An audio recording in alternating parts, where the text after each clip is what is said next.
Баршаңызға сәлем. Егер де сіздің палауыңыз дұрыс шықпайтын болса, онда осы рецептпен жасап көріңіз. Бірінші қазанға 3 шөміш пісте майын құясыз. Май қызу барысында 1 штук сәбіз немесе 1 штук пиязды салып қойыңыз. Май қызған кезде сәбізіңіз уже кішкене қызарып, қоңырласа бастайды.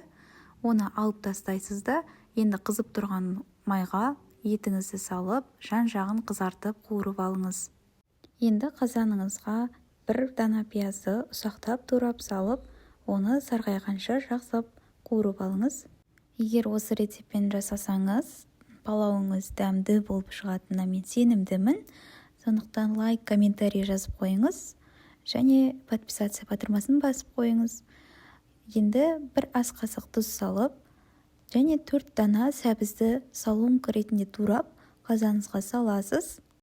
Сәбіз кішкене 3-4 минут қуырылуы керек. Сәбіздің суы шығып, астындағы май кішкене сарғайып басқа түсіп беріледі.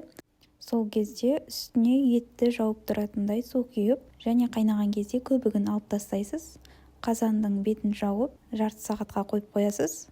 Етіміз жартылай піскеннен кейін, енді 1 килограмм күрішті салқын суда 3-4 рет жуып аласыз, және қазаныңызға салып, бетін тегістеп шығып, суын құясыз. Су құю барысында суды көп құйып жібермеңіз.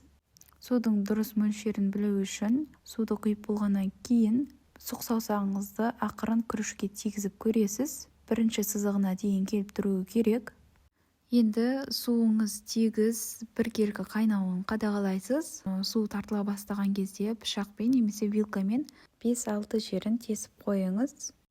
Суы тартылғаннан кейін күріштің бетін тегістейсіз. Қалауыңызша чеснок салсаңыз болады.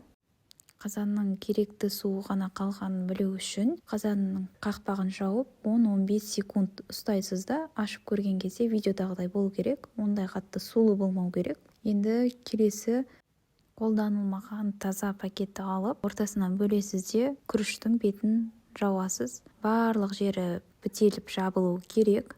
Және қазанның қақпағына таза орамалды видеодағыдай қылып орап жабасыз қазанның қақпағын.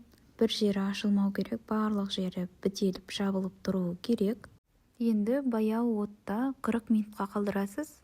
40 минуттан кейін палауыңыз дайын. Ас болсын. Сіздермен бірге Индира Отар.